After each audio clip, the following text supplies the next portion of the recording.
So we are going with the nutrition in plants lesson. Yesterday we discussed about photosynthesis process and see, open your textbooks. There we can see that where does water come from?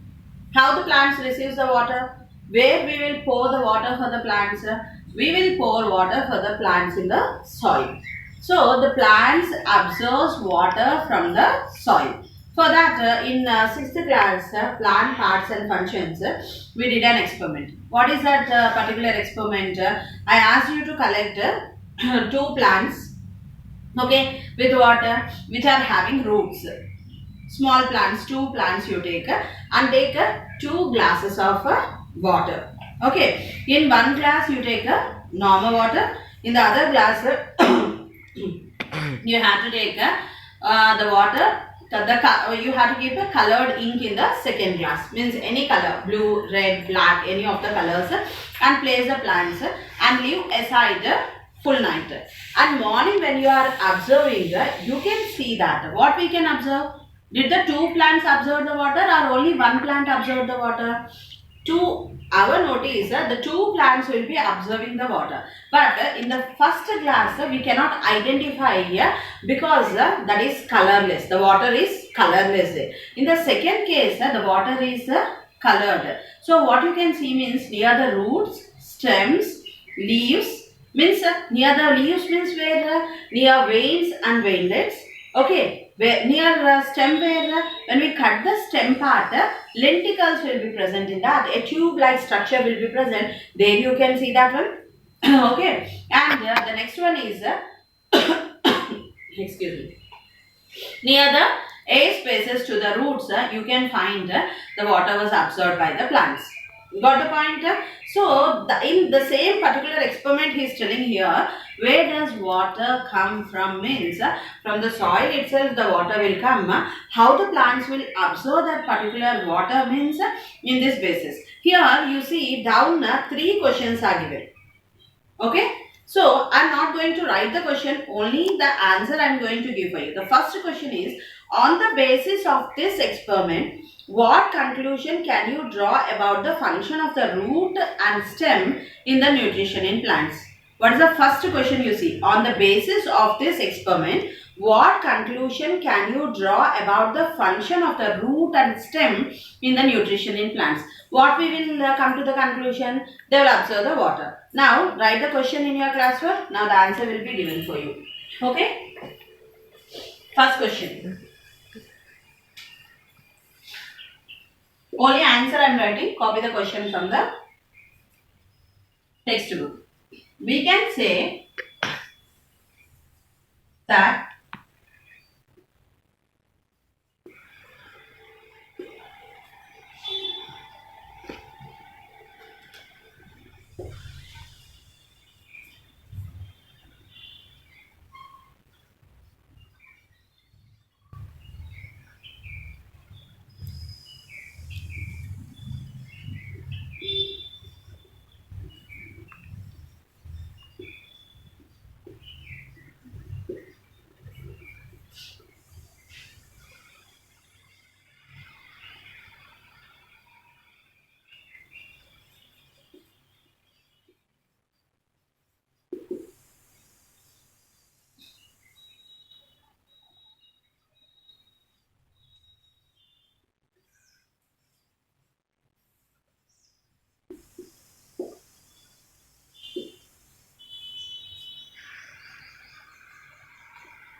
So please see here.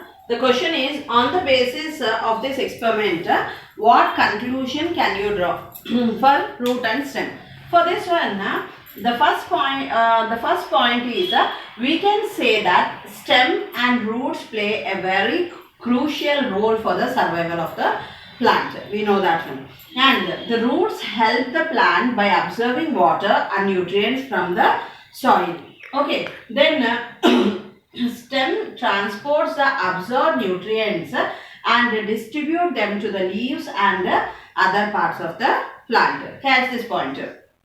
Stem transports the absorbed nutrients and distribute them to the leaves and part of the plant. Got the point?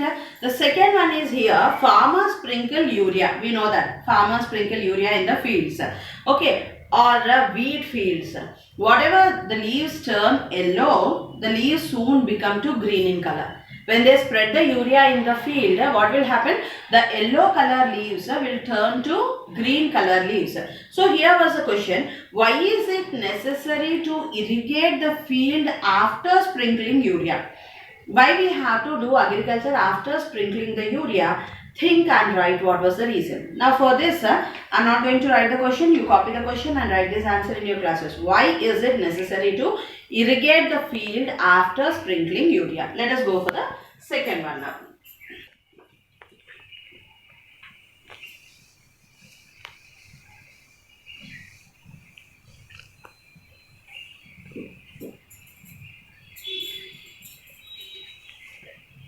For this you can see here what is the answer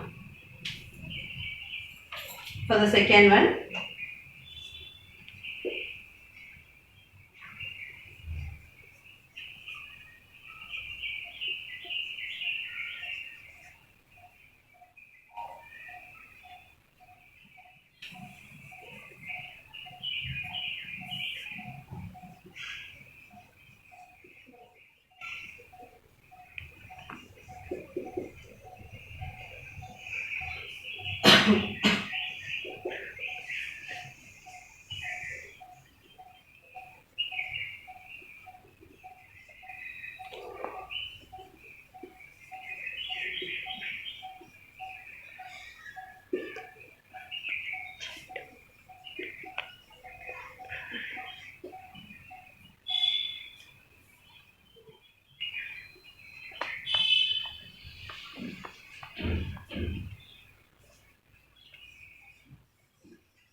So see here, the second question. What is the importance of urea? We are going to discuss. Urea contains many nutrients that are necessary for the plants to grow.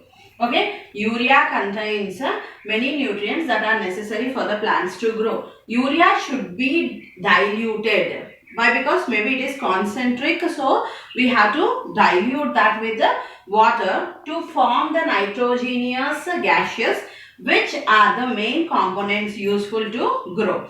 Hence, sprinkling water after urea is a good practice for irrigation. Sprinkling water after spreading of urea is a good practice for irrigation. Next one, urea is exceedingly soluble in water, and if it does not get enough water, it will absorb all the water from the soil and leaves of the plants. See this point again. Urea is exceeding soluble in water, and if it does not get enough water, it will absorb all the water from the soil and the leaves of the plant. So, how much is necessary we have to. And what this urea is giving? It is giving nutrients to the plant. What is the next one given here? The farmer sprinkle urea in the soil of his field. How does the urea affect the leaves of the crop was given here? Okay, what is the question? The farmer sprinkle urea in the soil, okay, of his field. How does the urea affect the leaves of the crop? Let us check this one. Okay, now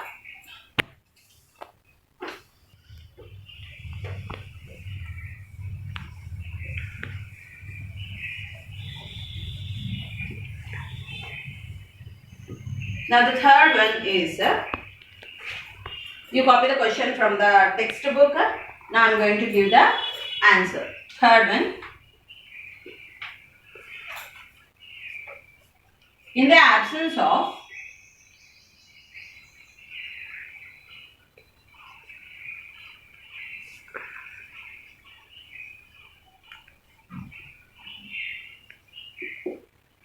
nitrogenous nutrients, production of chlorophyll,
so see here. What will happen here? In the absence of nitrogenous nutrients, if the nitrogenous nutrients are absent, means the production of chlorophyll will be reduced. What is that? The production of chlorophyll means the green color pigment will be reduced, and what will happen? The leaves turns to yellow in color. So at that moment, what we have to do means we have to give that nitrogenous supplements to that leaves, so they change into green in color. So in the absence of nitrogenous nutrients, production of chlorophyll is affected and leaves turns to yellow in color. Urea supplements nitrogenous proteins and leaves get chlorophyll back. When nitrogenous mixture is given, again the leaves get chlorophyll. Got the point? What we discussed? Tomorrow we will discuss about exchange of air. How the exchange of air takes place? Through stomata. That we will discuss tomorrow. Thank you.